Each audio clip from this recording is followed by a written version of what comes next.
Hi, I'm August Keller, and I watched 98 movies from the year 2025, and I'm going to rank them all right now. Let's start off with the very worst, number 98, War of the Worlds. This movie is very bad. It's like an outlier of how bad it is, like unprofessional, actually. Getting into that range of like The Room or Neil Breen levels where it's just funny to laugh at how bad it is.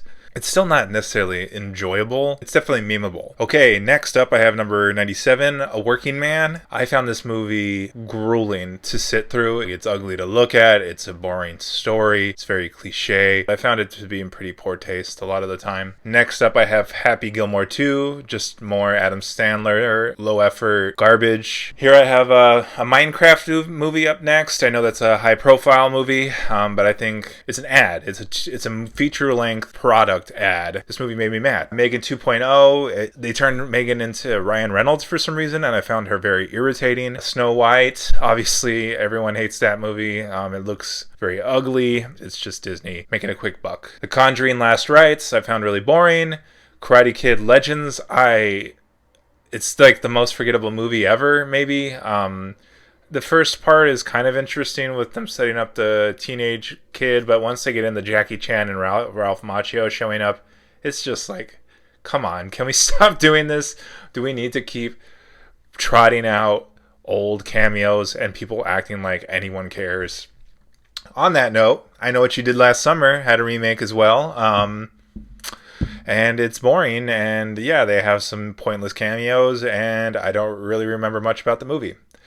Den of Thieves 2, I think it started okay. I don't know. It's a generic movie, but what really sunk it for me is that it's 2.5 hours long, and I don't really understand why. So there's like an extra half an hour there where I really just wanted it to end. If this movie was just like 45 minutes shorter, it would have been much higher on this list. But it just is another generic January. When did Gerard Butler become the king of January? But here he is. Anyways, next up I have The Last Breath, a forgettable movie. Jurassic World Rebirth. What is there to say about that? It's just another cash grab with nothing to say, and it's just kind of throwing parts of previous Jurassic Park movies at the wall and hoping that something sticks, and it's just nothing. Captain America Brave New World. Unfortunately, I think this might be my least favorite MCU movie, which is saying a lot because I'm not a big fan of any of those movies, but I think this one is just the most clumsy and clunky, and it's just like just a bunch of pieces. It doesn't feel like a cohesive whole. Hard Eyes, I know some people liked. I found it to be, it's trying to switch in between horror and rom-com, and I think all of it is just very generic. Generic horror, generic romance, generic comedy. I found the comedy kind of irritating. Freaky or Friday. I'm just running through a bunch of movies that are like cash grabs, right? The Amateur. There was some good stuff here. I think Rami Malek, he has a couple scenes where he's really being a good actor. Like he cries and stuff. And I don't know, there's maybe some good cinematography if I vaguely remember, but it's also very just generic action movie, and I forgot. The Gorge, I think to justify this being better than other stuff, I just like Anya Taylor-Joy, and maybe that's the only reason I have this movie ranked this high.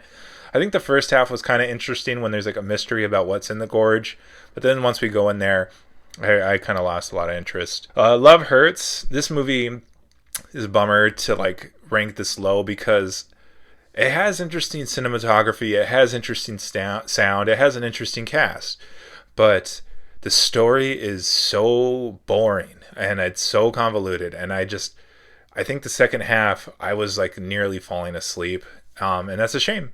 And then it's just another action movie, whoop-de-doo. Novocaine, another whoop-de-doo, another boring action movie, generic. The first 20 minutes I kind of cared. They had set up a romance really well, and that was endearing. And the premise is, a little catchy, I guess, even though it's a premise that I've seen before. And then it gets into the action, and it's just forgettable, boring action. But yeah, the first 20 minutes are kind of engaging. Okay, and what else we got here? Let's see. Now let's go to my number 78, Lilo and Stitch. Here we go again. At least it's kind of faithful to the original, and if you just take the story at face value, it's a pretty decent story. But yeah, I mean, why remake a movie that was already good and make it less good? There's nothing about this. This movie isn't adding anything that the original animated version didn't do better. The Alto Knights, I don't know. It's trying to tell a story at least. It's not just a shameless cash grab, but it's also very boring. I mean, everything in this range is boring. Electric State, I know people dumped all over that movie. And yeah, there's a lot to dump on. But I don't know. The premise is kind of interesting. The Drop has an interesting premise. The Ballerina has some interesting action. Shout out to Hallstatt. And okay cinematography sometimes. How to Train Your Dragon. I mean, it's funny to me that some people like Lilo and Stitch catches all the hate, but then people are making excuses for How to Train Your Dragon for some reason. To me, they're the same thing. And How to Train Your Dragon, its climax is so ugly. Shelby Oaks, directed by Chris Stuckman. I wanted to like this movie, and he showed some skill, but I think ultimately the story was missing character development and drama, so I stopped caring. Mission Impossible. I know people are just always going to love all these movies, but I found it really bloated and convoluted, and I just wish it was like, an hour shorter, maybe. I mean, everyone knows these aren't about the story, so why does this movie need to put so much story in here? Final Destination Bloodlines, I don't know. The opening sequence is okay. The rest of it, I don't remember, and I don't care. And it's weird how they're like, I guess people like that it tried to do like some comedy with it. I mean, it's a silly premise, but I don't know. I found the comedy a little broad and irritating. Where was I? Flight Risk. I mean, I don't like Mel Gibson. I don't like Mark Wahlberg as people. I mean, it seems like they're not necessarily the best people. But this premise is good, and it was pretty well executed. I like the whole bottle premise. Yeah, it gets corny and silly and cringe at times, but I was generally engaged for most of it. The Accountant 2, Ben Affleck does he does a good, interesting acting in this. I think his character is compelling, but I think the story is really generic and boring and whatever. Housemaid. Here we go. I mean, I don't know if I should go over every single one of these because I feel like I'm repeating myself. Tron Ares. I mean, those movies they're generic, but they have some redeemable qualities. Black Phone, same thing. Honey Don't. I know people dumped on that, but I don't know. I like some things about it. Predator Badlands. I know people are probably upset that I put this so low, but I mean, I don't see how this is different than all the other movies that I'm naming in this range, where it's just another generic sequel to a franchise that doesn't need another generic sequel. Bridget Jones, Mad About the Boy. I was kind of surprised it had some pretty hit on some real serious drama in the first part. I mean, it gets generic after that, but there's at least the opening 20 minutes had me feeling emotions. Wolfman, I know that was a big disappointment, and the cinematography is kind of ugly, but I like the metaphor. One of Them Days, I felt like this was an actual, it had a bit of a voice as far as the comedy goes. I don't know if the voice was necessarily for me, but I didn't find it to be the broadest humor ever. It was kind of felt like an actual person wrote this script. Ninja 2 was long and bloated, but it was kind of interesting to watch a movie with so much. It was very epic, I'll give it that, and it had a lot of I felt like I was experiencing something new in a lot of ways. Hurry Up Tomorrow, I know a lot of people hated that movie, but I do like the cinematography. I liked the surrealism of it, and I think it did touch on some interesting things about how people can open up through art even if they can't open up in their real lives. But yeah, I mean, the story is definitely flawed. I'm not ranking it very high, 57 here. Avatar Fire and Ash, bloated, and basically is a redo of Way of Water, which already felt like it was spinning its circles, spinning its wheels. Good Boy at 55. It was a very interesting premise and a very cool attempt at, I, as a person who loves filmmaking, it was nice to see some independent filmmaking make it this far. I do think the story kind of ran out of steam though, and it kind of started just repeating itself, which is a shame, but I liked what this movie was going for. The Naked Gun, similarly to One of Them Days, I think Naked Gun really had a specific sense of humor. It was really deadpan. Sometimes it got a little broad, and sometimes the jokes didn't work for me, but I did laugh in the theater at least a couple times, just like saying something silly in all seriousness. It worked for me. The Bad Guys 2, unfortunately, not as good as The Bad Guys, but I really liked the animation style, and it had a lot of high energy, but yeah, the story was whatever. I don't care. Paddington in Peru, the humor. I thought, that's that sweet British humor, wholesome. The story was whatever, but it had me going for a good amount of it. Highest to lowest. This movie is very polarizing, even just within myself. There are aspects that I thought were really interesting. There are aspects that I thought just baffled me.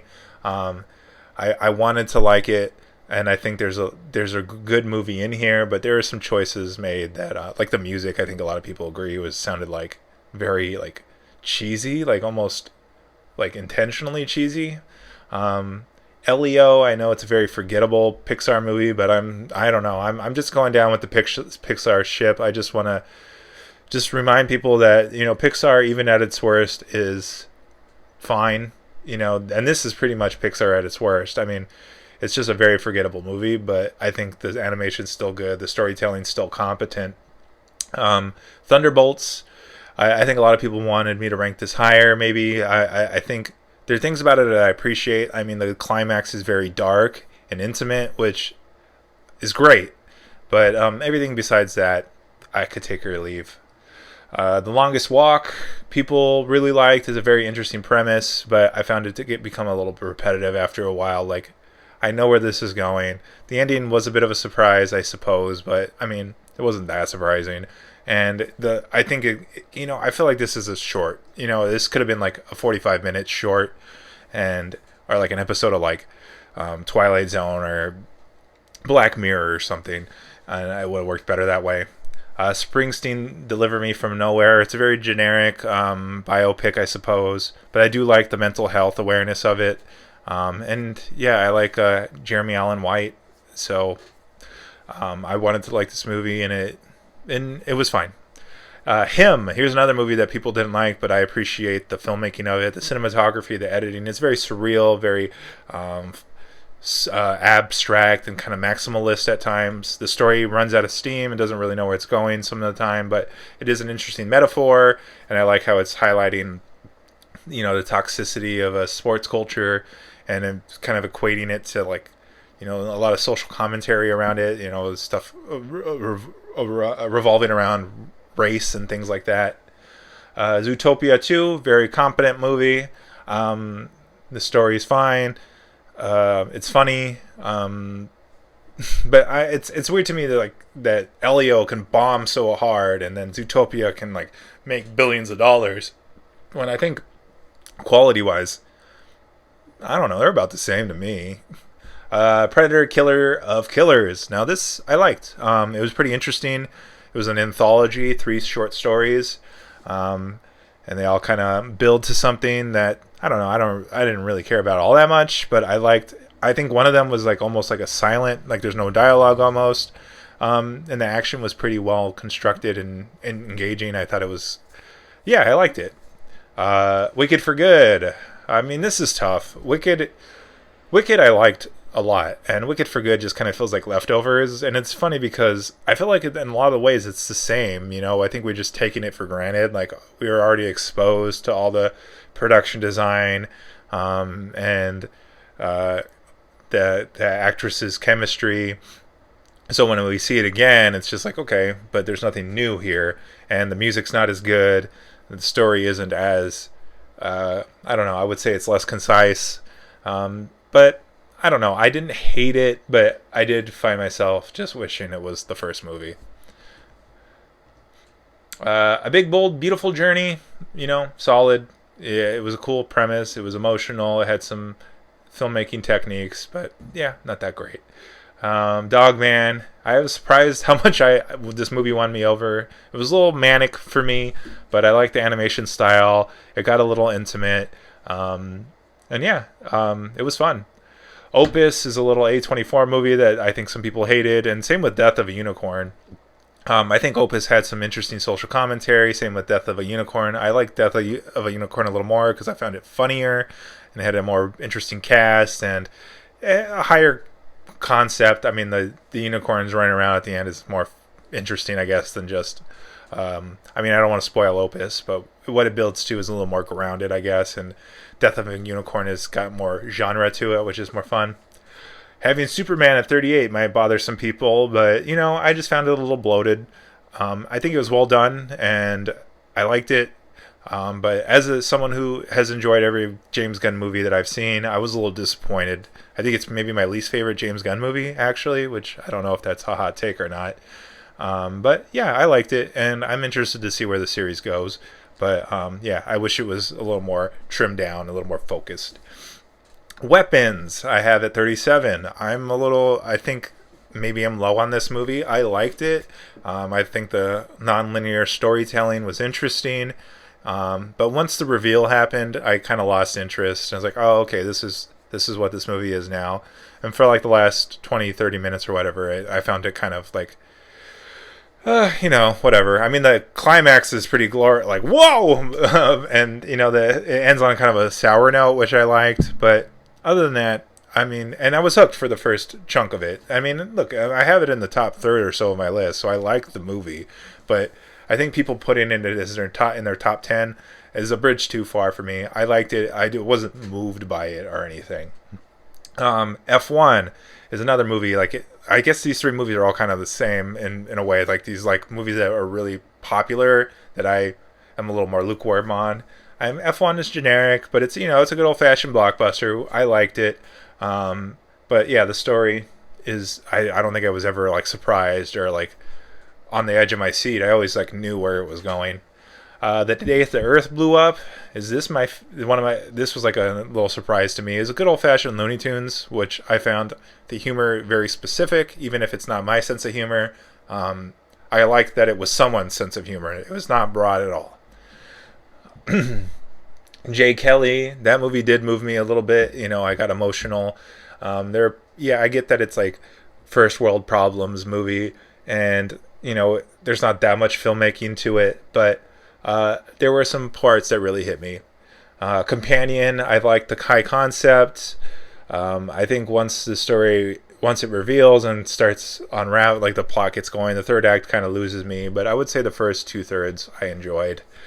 Eddington, I liked what it was going for. I don't know if I really understand what the final messages meant, but and it was a little long, but yeah, I think it highlights some important issues.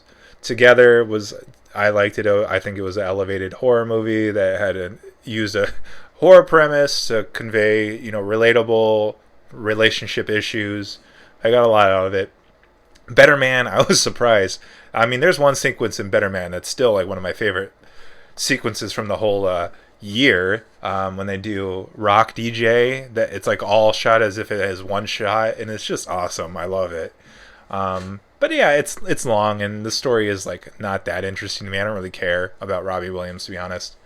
Having Fantastic Four at 29, I don't know if that's going to bother people. For some reason, people seem to be down on this movie. I love the production design. I love the music. I like that it's Marvel going back to basics, just telling a simple story, and yeah, they could have developed the characters and their drama a little more, but I think there is enough, I think Reed does kind of arc, with his relationship to his son and his responsibility to family. Yeah, I liked it. I don't know why people are down on this movie. Wake Up Dead Man. Yeah, I liked it. I think I might have liked it better than Glass Onion. Josh O'Connor is a likable fella. I think the plot was a little convoluted, and the mystery, I don't know. I don't know. I ended up not really caring. But the ensemble was a little underutilized, a lot underutilized. Honestly, it was really just Josh O'Connor, and yeah, I wish I had seen more of Kerry Washington and the rest. Materialists. Here's another movie that I don't understand why people hate. It's a interesting rom com. It touches on serious issues, and it touches on like you know what it means. Like that sometimes being in love is not always easy. I think it's like not romantic. I think with romance movies a lot of times, like Hallmark movies, they bother me because I feel like they create unfair expectations and don't really touch on real issues, and I feel like Materialists did. So I don't know. It's not as good as like Past Lives, of course, but I still think it's a very good movie. Caught Stealing. Darren Aronofsky doing like old fashioned what's his name, Guy Ritchie. I mean, I don't know if this movie had much substance to it, but it was an interesting ride and it was fun, and I think the character maybe arcs, I don't really remember. I liked it. It was fun. And this is maybe like a movie really high up on this list just on fun alone. After the Hunt is kind of the opposite, where it wasn't very fun, and I think people hated it because it was like cold and alienating, but I think it was trying to say a lot of interesting stuff, and I give it credit for that. And had some interesting filmmaking with like the cinematography, and the performances were good. So yeah, it's funny how those two are kind of like contrasting. Mickey 17, it was a good premise. It had a very funny story. I did kind of lose interest partway through, but I like what the movie's going for. And I think the end maybe kind of runs out of steam. But yeah, I liked it. It's a good movie. And it was in my top 10 for a lot of the year. It just kind of fell out because other movies I responded to more ultimately. But yeah, I like this movie. And I wish it was a little bit better. But I think it's just really good in a lot of ways. K-pop Demon Hunters. Now, this movie, I think, has it all. It's got great music, of course. The animation's pretty interesting. The sense of humor I found, pretty specific.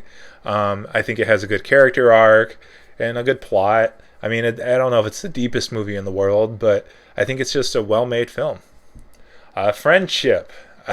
I know this sense of humor is very strange, but again, I like that it's specific. It's coming from a very specific voice. When I first got exposed to Tim Robinson, I was very off-put by it. Honestly, I did not think he was funny. I was just confused. But he's really grown on me, and this movie had me laughing out loud in the theater. I lost my mind at least once. And yeah, I think it's touching on some interesting concepts about like how grown men have trouble making friendships, and just like social rejection, how hard that can be, even though it doesn't seem like it should be. Anyways, Black Bag, good thriller from Soderbergh. It's got an interesting cinematography style. The lighting is very like almost like blurry and like washed out, but it looks pretty. The characters are all well constructed. The like thriller plot is really well constructed too. It doesn't feel like convoluted. It just feels very sharp, and had me on the edge of my seat. And I think it even has some themes about like devotion to your spouse. I don't know. It was a little cold to me, but I liked it a lot. Obviously, it's in my top 20. I think we're in the range of movies that I really, really liked at this point. Smashing Machine. The Smashing Machine. Here's another movie I'm defending. People didn't like it. I don't know what they were expecting. I mean, part of me was wondering if it was going to be like Uncut Gems or Marty Supreme, like this fast pace. But I was also hoping that it might be a departure, and it was. And it was a slow, quiet movie. And yeah, I think it builds up to a climax. Maybe like its climax kind of feels a little out of nowhere. But I think it's like laying the groundwork, and it's very character driven. And I like that. I like the drama of it. And I like how, it's a kind of a deconstruction of a sports movie, actually. Instead of it being about winning the big game, it's about inner peace and finding value in yourself outside of winning the big game. 28 years later, that was a good movie. I liked it. I wish it wasn't like a part one. I think the cliffhanger ending really kind of drops this movie a bit. But the cinematography is good. The drama is good. The editing is really interesting. The sound, the special effects, the music's really cool. the production design. I wish they had spent. I don't know. The story didn't go the way I necessarily wanted it to go. Like I kind of wish we had just kind of been more immersed in this world a little more instead of like being focused on the journey. Like they're trying to get from somewhere, I forget. They're trying to get to a place when I rather them just kind of like I rather like feel the world building of it a little more. But it's a good movie. And I'm hoping Golden Temple brings it home. I'm a little concerned, but anyways, I wish it wasn't part one. I wish it was self-contained more. Number 18, The Running Man. Now, I'm a Edgar Wright fan through and through. I've liked all his movies. Scott Pilgrim is one of my favorites, so it's hard for me to like dump on this. And I was a little disappointed, to be honest. I was hoping for more Edgar Wrightness. I think maybe every time I go into an Edgar Wright movie now, I'm hoping that it's going to be as like in your face as Scott Pilgrim.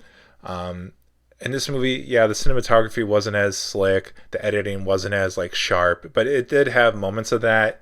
And I really liked the story, the concept of The Running Man is, as I think, great satire.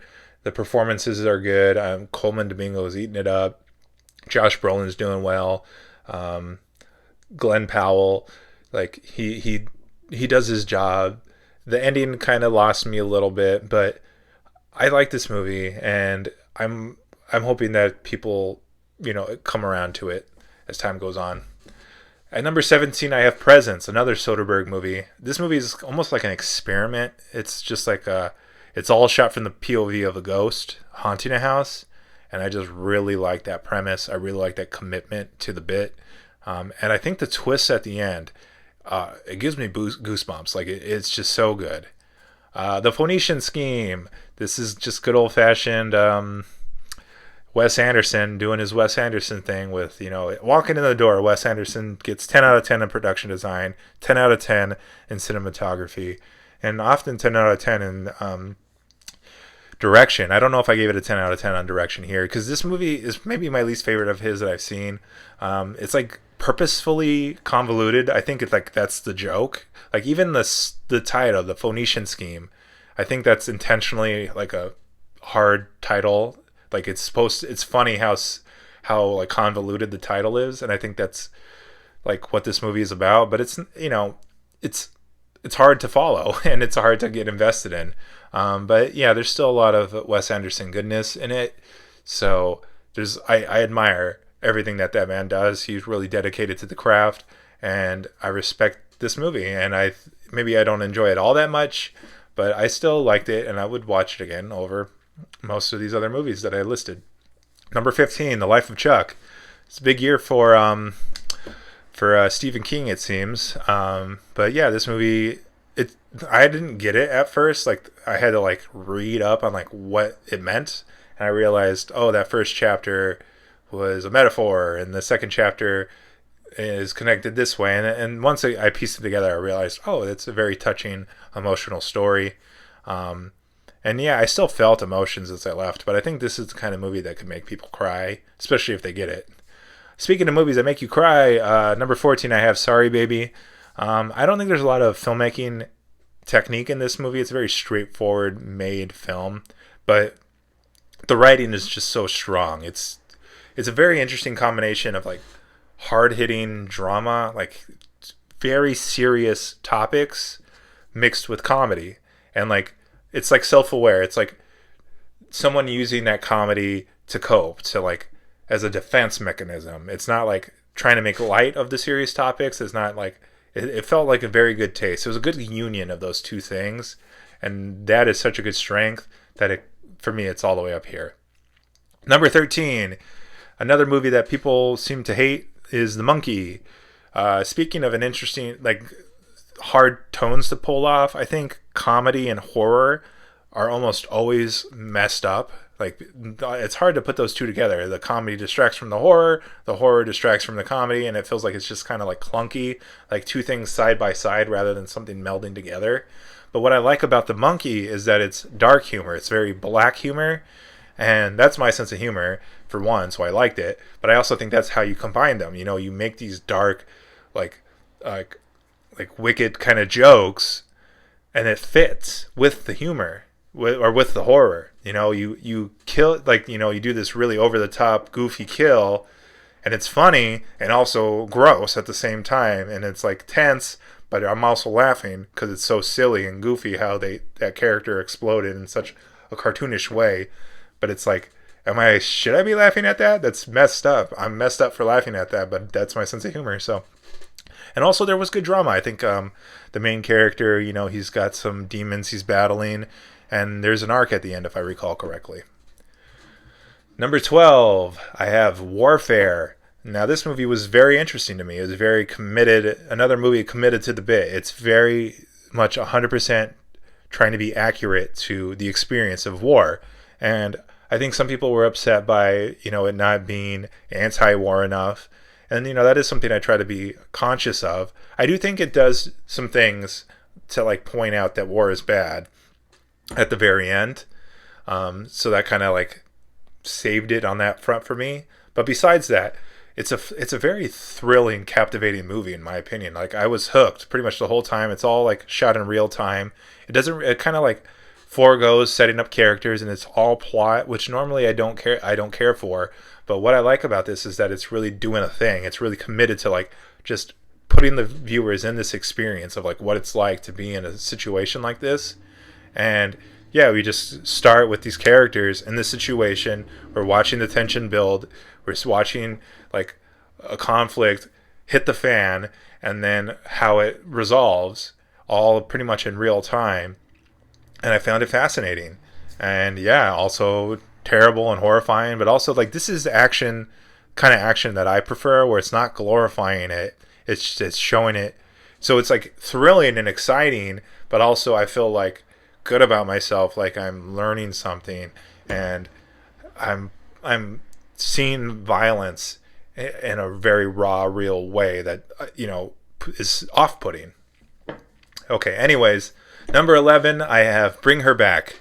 Now, this is just good old-fashioned elevated horror. It's a very horror concept that is touching, is kind of a metaphor for, like, grief and processing loss and letting people go. It's got a very high concept premise, and the cinematography is very nice. I remember all the filmmaking aspects the texts are just good, and the acting is great. And as a viewer, we're kind of left in the dark, like, kind of piecing the mystery together in a nice breadcrumby kind of way. And yeah, it left an emotional impact on me. Between this and Talk to Me, I think these filmmakers are really onto something, and I don't really know which one I like better. I think Talk to Me is more, like, entertaining, but I think Bring Her Back was more emotional and hit me harder in the emotions. Okay, let's get into my top 10.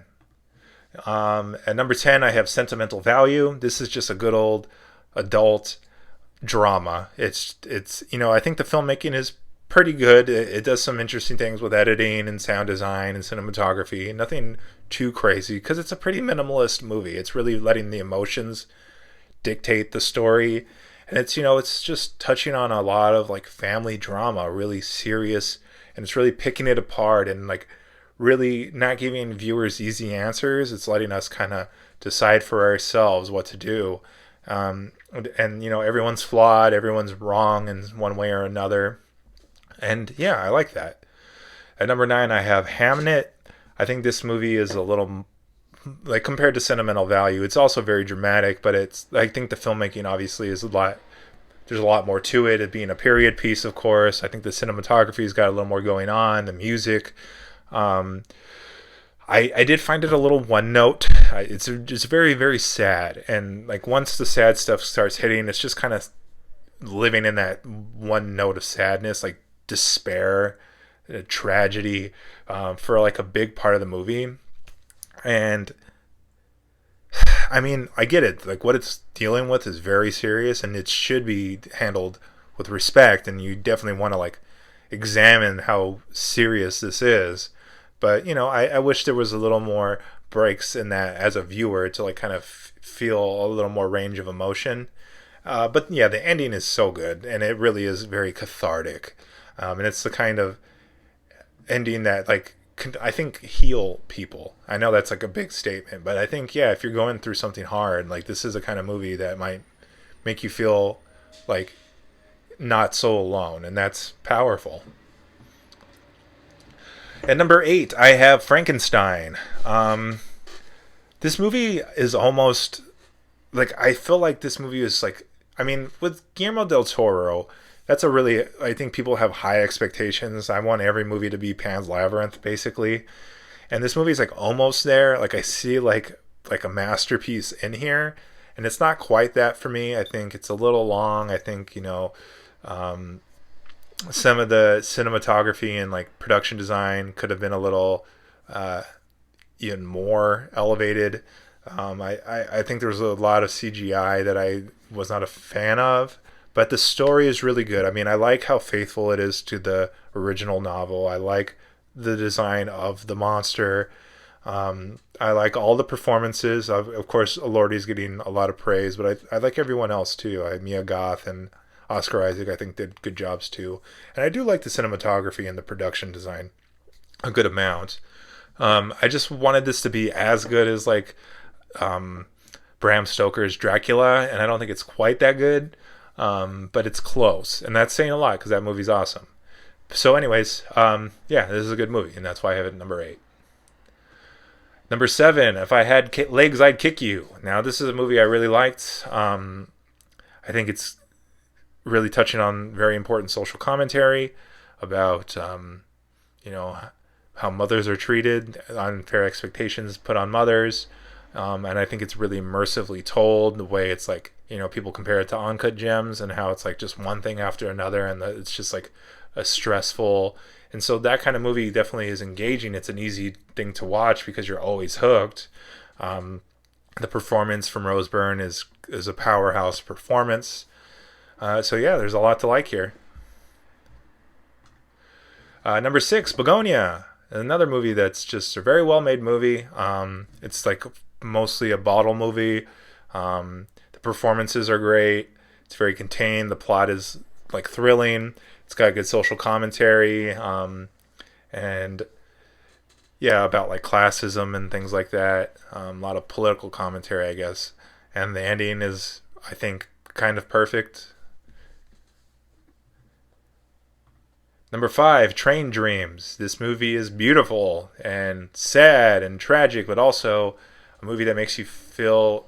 I think it's a movie that doesn't cop out. A movie like, there are plenty of movies out there like this that cop out. This one does not go find the easy way out. It really sticks to its guns and looks for the hard truths, and it finds a silver lining in all that, and that's really powerful. The cinematography is great. The acting is great. Yeah, this is a very moving movie. It's a little slow. It's a little quiet, so it's not maybe the most entertaining movie, but it's the kind of movie that is full of emotion. Like I was saying about Hamnet, it's the kind of movie that, like, if you watch it and you're not feeling so great, it's the kind of movie that makes you feel less alone. Number 4, Die My Love. Very much like If I Had Legs, I'd Kick You. This is a movie kind of highlighting the difficulties of being a mother and just the stress put on an average person.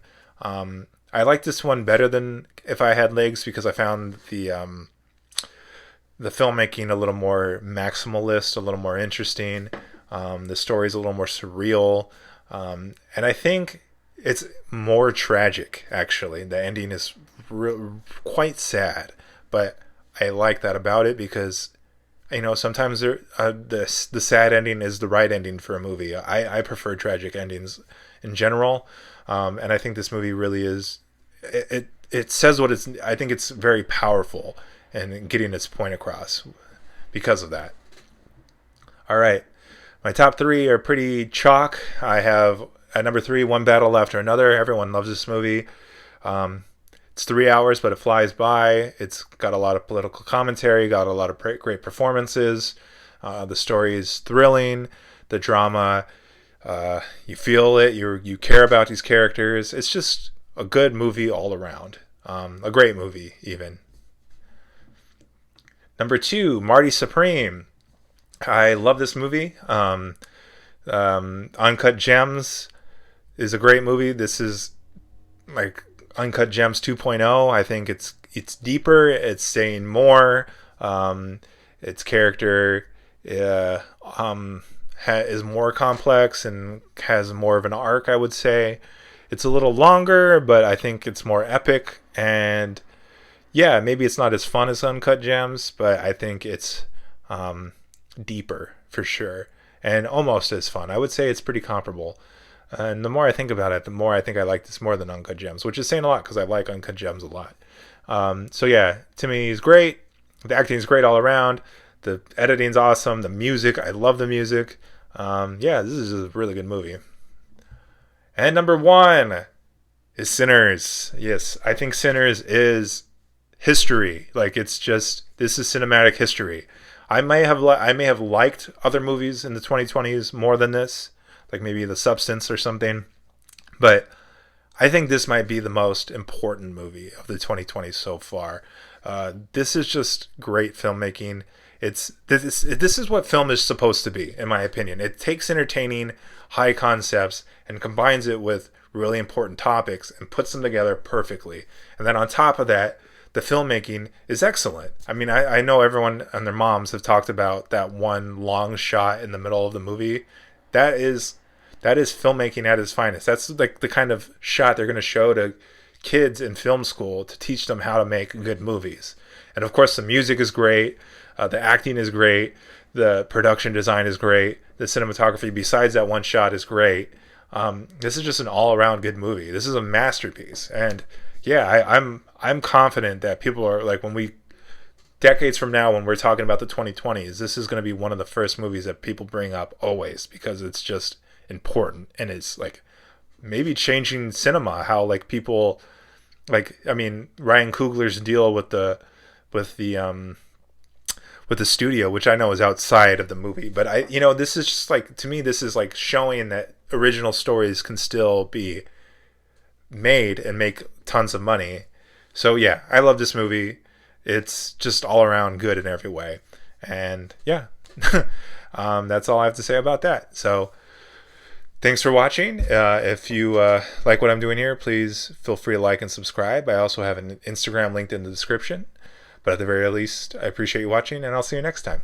Okay, thanks.